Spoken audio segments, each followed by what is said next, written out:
안녕하세요. 자, 이더리움 한번 보도록 하겠습니다. 이더리움은 지금 고점을 굉장히 높여주면서 현재 조정 구간에 조금 돌입한 것으로 보이죠. 저희가 이제 이더리움을 추적하면서 보았던 부분은 3파가 끝이 나간다. 3파가 끝이 나가면서 대부분의 알트코인도 마찬가지로 비트코인과 함께 3파가 종결이 된 이후에는 4파 조정에 돌입하지 않을까라고 보고 있었습니다. 그래서 이제 어떤 이러한 임펄스 구간 속에서 첫 번째 이 자리가 1파가 되고 이 자리가 2파가 된다라고 설명드리면서 중파동 3파는 여기가 되지 않나 하고 보고 있죠. 저는 이제 그렇게 보고 있고, 이러한 3파동 이후에 다시 4파, 재차 5파 상승하면서 이 자리의 매물대와 이 자리의 매물대 없이 갭하락했던 구간들을 각각 갭상승으로 다시 한번 갭상승으로 채워주는 그런 형태를 좀 바라면서 시장을 좀 보고 있습니다. 자, 그러면 지금 4파까지 떨어진다라고 할 때 이더리움도 무조건 하락이 하는 게 아니라 중간에 반등은 한번 나오지 않을까 생각을 합니다. 그러면 이제 이더리움에 대한 반등을 사람들은 다시 한번 고점을 넘기는 신호로 볼 수도 있겠죠. 그러면 이렇게 반등을 주는 것처럼 하다가 거꾸로 한 번 더 내려가 준다라고 한다면 저는 베스트 시나리오로 보고 있습니다. 오히려 이더리움이 내일 바로 이렇게 강한 상승을 준다라고 한다면 저는 오히려 지금 이 시장을 좀 더 리스크 있게 바라볼 것 같습니다. 가격이 오르고 내리는 것보다 좀 더 중요한 부분은 시장을 좀 예측할 수 있으면 좋겠다. 예측이 되는 범주 하에서 움직여야 어떤 시드 운영이 가능하고 기준점을 잡기가 용이해지죠. 지금은 그래서 조정이 와줬으면 좋겠습니다. 개인적으로는. 그래서 이러한 규칙 안에서 깨지면 안 되는 자리는 1파와 4파는 겹칠 수 없기 때문에 절대 깨져서는 안 되는 라인은 바로 166만원 정도, 이런 자리 깨지면 임펄스가 아니라고 볼 수 있겠죠. 지금 이 어떤 파동값으로 볼 때 많은 분들이 지금 말씀 주시는 것처럼 재차 하락하는 A, B, C 다시 저점 갱신의 가능성 역시 없지는 않다라고 볼 수 있습니다. 저도 그런 부분은 항상 신경을 쓰면서 보고 있고, 대신에 올라가는 구간에서 임펄스는 명확하기 때문에 이런 구간들은 일단 수익을 챙긴다. 그리고 재차 하락을 한다고 하더라도 최소한의 ABC 반등은 나올 거라고 말씀을 드렸었죠. 이렇기 때문에 이런 자리들, 각각의 변곡점 자리들은 매수와 매도 타점이 될 수 있다라는 부분은 유의미한 부분인 것 같습니다. 이번 시장에서 이더리움이 강하게 이렇게 떨어졌던 하락폭이 나왔던 이유는 결국에 셀시우스 사태가 지금 빠질 수가 없겠죠. 자, 셀시우스 사태를 우리가 이해하기 쉽게 생각하면 저희가 선물 거래하는 것에 대해서 생각을 하면 됩니다. 예를 들면은 이제 우리 개인 투자자들이 이런 자리에서 롱 포지션을 진입했을 때 만약에 가격이 떨어질수록 청산의 위험도가 높아지겠죠. 자, 롱 포지션을 이런 자리들에 잡았는데 가격이 예상과 다르게 올라가지 않고 계속 떨어진다라는 겁니다. 그러면 개인도 마찬가지고 기관도 마찬가지고 청산의 어떤 위험도를 낮추기 위해서 물량을 손절하고 매도할 수밖에 없죠. 자, 그렇게 비트코인의 가격이 계속해서 하락하면서 지금 비트코인과 이더리움은 대형 파생대출 회사들이 주로 담보용으로 사용할 수 있는 게 바로 이 두 가지 코인입니다. 비트코인과 이더리움. 그 중에서 비트코인의 가격이 계속해서 하락했기 때문에 담보의 역할을 하고 있던 이더리움을 셀시우스와 3AC 두 기관에서 매도를 할 수밖에 없었기 때문에 가격의 하락이 연속해서 일어난 것이다 라고 볼 수 있는 게 바로 이번 이더리움 하락 사태에 대한 어떤 정의로 볼 수 있겠죠. 그런데 중요한 부분은 지금 이러한 이더리움의 하락은 루나 사태와는 좀 다르다는 겁니다. 자, 루나는 다들 아시다시피 스테이블 코인의 어떤 기능적인 부분에서 1달러 유지를 못했기 때문에 연쇄적인 어떤 하락 작용이 벌어지면서 거의 제로에 수렴하는 굉장히 좋지 못한 시장에 큰 충격을 가져다 준 기능적인 문제, 코인의 기능적인 문제에서 발생한 연쇄 하락 작용이었죠. 그러면 이더리움은 기능적인 부분 때문에 하락했냐는 겁니다. 아니죠. 루나는 기능적인 부분으로 인해서 떨어졌지만 이더리움은 기능적인 부분에서 어떤 코인의 성능 때문에 기능 그런 어떤 알고리즘 메커니즘 때문에 떨어진 게 아니라 외부적인 요건에 의해서 외부의 어떤 대형 기관들이 매도를 취할 수밖에 없었기 때문에 매도가 나왔다라는 부분은 결국에 이더리움의 기능적인 부분으로 인한 하락이 아니라 외부의 문제로 인해 일시적으로 가격이 떨어졌다라고 볼 수 있는 겁니다. 네, 그러면 기능적인 부분에선 이상이 없기 때문에 여전히 호재들은 작용할 수 있는 그런 범주 안에 놓여 있고, 지금 그 셀시우스 파산 사태에 대한 어떠한 리스크는 결국에 이러한 가격의 하락으로 이미 해소가 되었다라고도 볼 수 있겠죠. 자, 이런 부분은 이더리움의 어떤 펀더멘털적인 부분에 대해서 생각해 볼 수 있는 부분이고, 그래서 지금 나오는 기사들도 어제 기사입니다. 디파이 줄파산 끝, 이더리움 중심으로 알트코인 반등, 이런 기사 내용은 좀 유의미하다고 보고 있습니다. 그래서 디파이에 대한 디레버리징이 이루어지면서 이더리움이 급격한 상승세를 보인다. 자, 90% 정리됐다. 디파이 내 부채 상환을 위해, 이런 내용들 지금 유의미한 부분으로 보고 있고, 앞으로도 추가 도산하는 플랫폼은 있겠으나 전체 시장에서 차지하는 사이즈는 크지 않을 것으로 보인다. 네. 여기에 추가적으로 좀 볼 수 있는 부분은, 셀시우스가 지금 4억 300만 달러의 디지털 자산을 담보로 추가 대출을 받았다라는 얘기죠. 지금 이런 어떻게 해석하시면 되냐면, 저희가 이제 선물 거래할 때 청산의 위험이 높아질 때 트론 추가로 전송해서 담보금 좀 늘려보겠다, 버텨보겠다, 이것만 버티면 다시 양전할 수 있다, 이런 부분에서 접근하는 거로 좀 해석하시면 될 것 같습니다. 네, 그래서 지금 셀시우스의 파산 어떤 신청도 어쩌면 지금 이 추가 대출을 통해서 리스크를 좀 벗어날 수 있는 가능성도 있지 않나, 그렇게 생각을 하고 있고, 다만 속단하기에는 이르다. 네, 이 정도로 이제 외적인 여건을 좀 바라보고 차트를 한번 보도록 하겠습니다.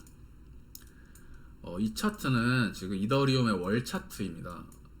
개인적으로 지금 월 차트를 볼 때 월 차트에서 이 월봉 차트가 굉장히 강하게, 양봉이 강하게 세워져 있는 모습으로 보입니다.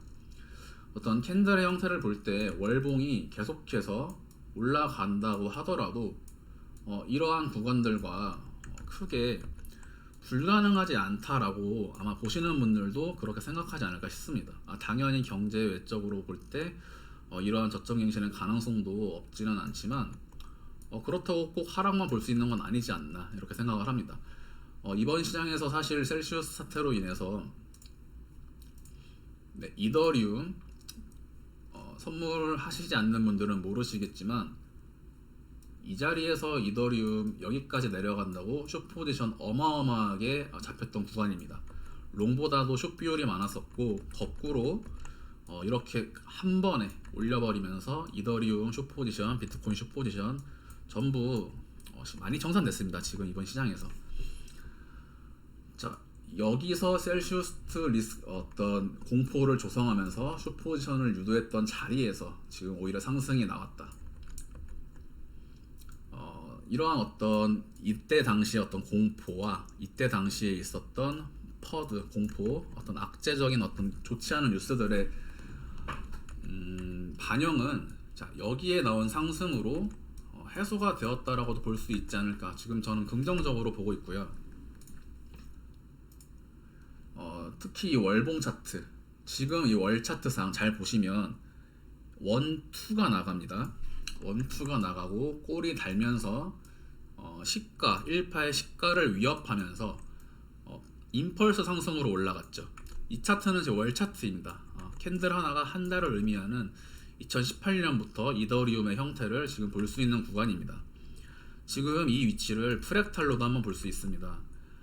이더리움 월 차트에서 보이는 여기 1, 2, 다시 3, 4, 5의 형태에서 이러한 모습을 지금 여기에서 최근 이더리움의 날 차트의 형태에서도 다시 한번 1, 2, 3, 4, 5의 형태를 볼 수 있다라는 거죠. 이거는 이제 파동을 모르시는 분들은 프랙탈로 말하면서 접근을 할 것이고, 자, 엘리엇 파동을 하시는 분들은 임펄스를 프랙탈과 함께 고려해서 볼 수 있는 그런 구간입니다. 자, 여기에 있는 아래 꼬리가 월 차트 상으로 여기에 있는 아래 꼬리와 동일 시점이 되고, 이후에 강한 상승 3파 다시 4파 조정 5파 나가는 형태로 마찬가지로 꼬리 달고 3파 4파 5파를 예상해 볼 수 있지 않나. 네, 그러면 이런 위치 월 차트 상으로 2파와 3파 상승에 대한 4파 되돌림은 7, 8류까지 좀 과하게 나온 편입니다. 네, 대신에 1파 고점은 깨지 않았죠. 1파 고점은 깨지 않았기 때문에 이더리움이 만약에 이러한 형태로 올라간다라고 한다면 내년까지 $10,000 이상까지도 도달할 수 있는 그런 그림이 나오게 됩니다.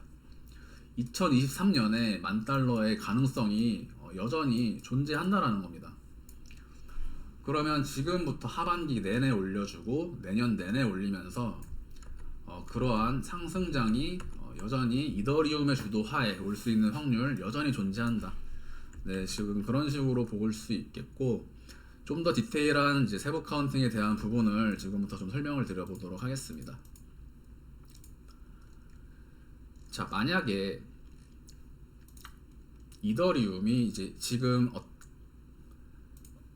재차 하락을 하기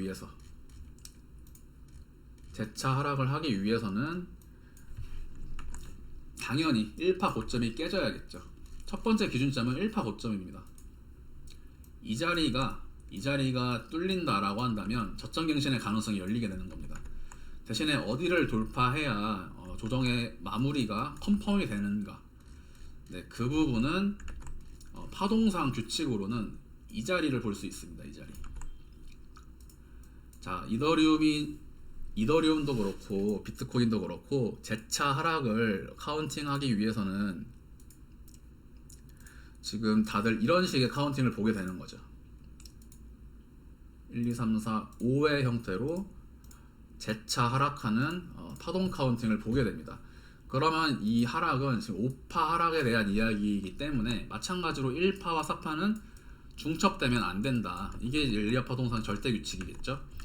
자, 그러면 이더리움의 가격이 여기에 있는 아래 꼬리를 상방 돌파할 때 저점 갱신의 가능성은 떨어지게 된다라는 겁니다. 이 부분을 확인하고 들어가고자 하시는 분들은 270만 원을 돌파한 다음에 매수를 하면 됩니다. 그런데 솔직히 말해서 이제 대부분의 사람들이 190만 원에서 사고 싶지 270만 원에 사고 싶진 않겠죠. 그래서 하지만 이제 안정적인 투자를 원하시는 분들이다라고 한다면 270만 원의 돌파를 확인하고 매수를 하고, 아니면 저처럼 이제 7월 말에 4파 조정의 구간을 기다리면서 그 위치에서 매수를 잡고 1파 고점이 깨지는 시점에서 손절 라인을 잡아볼 수 있겠다. 이런 기준점들이 잡힌다는 건 방향은 불분명하겠지만 1파 그리고 여기에 있는 1파에 각각 기준점들이 잡힌다라는 부분은 엘리엇 파동의 어떤 유일한 장점이라고 볼 수 있습니다. 엘리엇 파동은 어떤 경로의 예측도 좀 도움이 되지만 기준점을 제시해 준다는 부분이 저는 가장 크다라고 보고 있습니다. 어저께 비트코인 영상에서도 삼각수렴의 A, B, C, D, E가 깨지면 안 된다는 것처럼 각각의 기준점들이 명백하게 제시가 되는 부분이죠. 그래서 1시간 차트상으로 이더리움의 어떤 단기적인 흐름을 예상해 본다라고 한다면 지금 내려가는 부분은 소파동으로 1, 2, 3, 4, 5고 재차 하락이 나와야 된다. 그러면 여기까지가 A, B, C로 떨어지고 다시 반등이 나가면서 다시 한번 임펄스로 떨어지는 형태가 나와야 매매하기에 가장 좋습니다. 네, 트레이딩 차트로 이 정도로 보시면 되고, 그래서 7월 말부터 과연 다시 반등이 나가면서 다음 달에 8월 초에 이 자리를 재차 돌파한다라고 한다면 그때는 여기에 있는 파동이 임펄스로 정해질 수 있겠죠. 그러면 이 자리가 임펄스가 된다라고 한다면 이 자리가 1파 고점이 될 확률은 더욱더 높아지게 됩니다. 지금 시장이 시간이 흐를수록 계속해서 방향이 명료해지고 있다는 부분입니다. 네, 그렇게 되면 이 자리가 1파동 고점이 되면서 갭하락으로 떨어진 투매 라인에 대해서 갭상승, 주봉 상승 장악한 캔들로 1파를 마무리 짓고 중장기 관점으로 보았을 때 장기적인 상승 랠리가 이제 시작이 되는 거죠. 이런 식으로 강한 상승장이 연출될 확률을 보고 있습니다. 네, 주차트, 이제 날차트 카운팅으로 한번 설명을 드리면 이 부분은 이제 아시는 분들은 생략을 하셔도 됩니다. 2019년 최저점에서 임펄스 상승 출발, 그 후로 1파, 2파, 작년 최고점 고점이 3파로 보고 있습니다. 그렇게 된다라고 할 때 이러한 상승장에 1파, 2파, 3파, 4파에서 삼각수렴이 진행되고 여기서 5파동이 종결, 그리고 ABC로 봅니다. 원래 지금 시장을 ABC로 보는 분들도 많지만 저는 여기서 ABC로 보고 있고요. 여기서는 5파동이 절단된 걸로 보고 있습니다. 그래서 삼각수렴은 정확한 삼각수렴이라기보다는 WX, Y, XZ의 형태에서 이 자리도 사실 논란이 되는 부분이죠. 이 임펄스가 이런 식의 임펄스냐 아니면 이런 식의 임펄스냐라는 부분이 혼동되는 부분인데 이 부분은 사실 이전 영상에서 많이 설명드렸습니다. 어쨌든 지금 시장은 ABC로 내려온 구간에 대해서 ABC로 보고 있다. 자, ABC로 보는 이유는 여기에 보시는 카운팅, 세부 카운팅에서 여기까지 A, B파 삼각수렴, 그리고 C파동에서 1, 2, 3, 4, 5파동으로 떨어집니다. 첫 번째 A를 만들고 다시 A, B, C에서 임펄스도 절단이 났죠. 임펄스 C의 5파동은 절단입니다. 그래서 A, B, C에서 B파는 B파 삼각수렴이 다시 나오는, A, B, C에서 B파 삼각수렴, C는 임펄스로 올라가는 거죠. 삼각수렴은 B파 라인에 나올 수 있고 4파 구간에 나올 수 있다는 점 이제 다들 아실 겁니다. 자, 그래서 첫 번째 ABC, 1, 2, 3, 4, 5의 형태로 지금은 카운팅을 부여해 놓고 있다는 거죠. 그러면 이거는 3, 3, 5 ABC가 됩니다. 네, 그래서 지금 A, B, C, D, E로 떨어지기 위해서는 이 자리가 돌파되면 안 됩니다. 숏 포지션의 입장에서 이 자리를 돌파하는지를 보시면 될 것 같고, 만약에 지금 이더리움이 여기서 임펄스로 올라가서 이 자리에 안착하게 된다.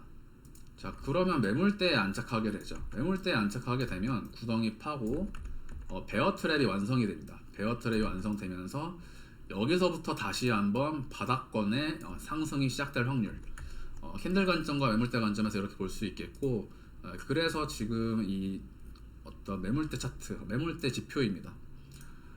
여기 보이시는 게 이제 매물대를 뜻하는 거고, 이런 이평선은 그냥 유료 지표인데 특별히 신경 쓰실 부분은 없고 그냥 직관적으로 받아들이시면 됩니다. 이 매물대 지표는 종종 쓰이긴 하는데 유료 지표라서 제가 그냥 결제를 해놓고 있는 사람으로서 한번 보여드리려고 가져왔고요. 1년에 한 40 정도 유료 비용을 내고 있습니다. 저도 잘 쓰는 지표는 아닌데 가끔 이제 관심을 갖고 있는 분들이 있는 것 같아서 한번 가져와 봤습니다. 여기가 두툼할수록 매물대가 높다라고 보는 그런 지표고, 이평선은 그냥 직관적으로 받아들이시면 됩니다. 지금 매물대는 이 자리에 많은 매물대가 들어와 있죠. 바닥이 견고하다라는 겁니다. 단기적인 어떤 이평선의 지지 라인을 보았을 때 여기에 있는 형광선과 주황선들이 따라 올라오면서 이 자리에서 이평선의 지지를 받을 수 있겠죠. 자, 이평선의 지지를 받는다라고 한다면 여기서 4파가 마무리되고 이평선의 탄력을 받아서 재차 상승할 수 있습니다. 왜냐하면 지금 매물대가 없기 때문이죠. 매물대가 없기 때문에 그 다음 저항선, 여기 있는 이러한 이평선들 부딪히는 라인에서 한번 맞고 떨어지는 1파, 2파, 3, 4, 1, 2, 3, 4, 5의 형태로 여기서 또 한번 맞고 떨어질 수 있는 이평선도 확인이 됩니다. 이평선도 확인이 되고 매물대도 다시 한번 확인이 되고 여기에 있는 캔들이 오래 머물렀던 매물대 구간들, 그러면 8월 초 중반에는 숏 포지션 전략을 다시 한번 지금부터 준비할 수 있겠죠. 그래서 지금 이상적인 건 조정을 주고 나서 7월 말에 롱 포지션 먹어서 오파동에서 익절하고 이 위치부터 다시 숏 포지션을 먹어보는 그런 시나리오가 베스트 시나리오로 보고 있습니다. 설명이 좀 여러 가지가 있었던 것 같은데 잘 되었는지 모르겠네요. 지금 관건은 월봉 차트가 너무 예쁘다. 월봉이 캔들의 모양이 너무 마음에 들기 때문에 한 번 더 월봉 장대양봉도 세워줄 수 있는 그런 구간으로 보이고, 지금 주차트 상으로 매수 볼륨이 계속해서 들어오고 있다라는 부분도 여전히 긍정적입니다. 네, 그래서 이더리움에 대한 어떤 단기적인 관점과 세부 카운팅, 중장기 카운팅까지 좀 말씀을 드려봤고, 자, 여기서 올라가게 되는 카운팅은 여기서 한번 찍어 보겠습니다. 현재 있는 구간에 대해서 여기가 1파가 됩니다. 여기가 1파가 되고,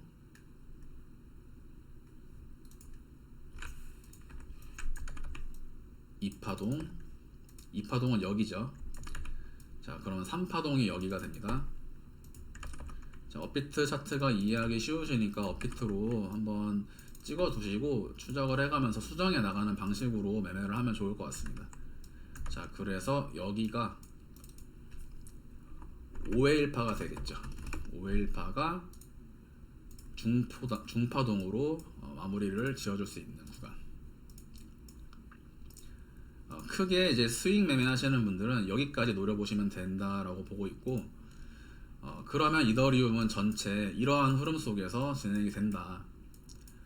1파, 2파, 3, 4파가 이미 나왔고, 자, 그래서 단기적인 상승 랠리가 8월 중에도 여전히 우상향하면서 9월 초에 조정을 맞이하고 다시 한번 1, 2 이후에 이제 다음 11월 연말부터 강한 상승이 나가는 그런 상승 관점을 하나 취할 수 있겠죠. 하락 관점에 대해서는 여전히 이런 식의 형태는 설명이 되어 있기 때문에 추가적으로 설명하지는 않겠습니다. 오늘 영상에서도 이런 돌파되면 좋은 자리, 깨지면 안 되는 자리 설명을 드렸으니까요. 이 정도로 보고 이더리움도 이제 매매하기 좋은 종목이니까 추적해 가면서 매매하시면 좋지 않을까 생각을 합니다. 다음번에 또 기회가 되면 이더리움 한번 보도록 하고, 다음번 알트도 또 새롭게 한번 영상 분석해서 올려보도록 하겠습니다. 네, 감사합니다.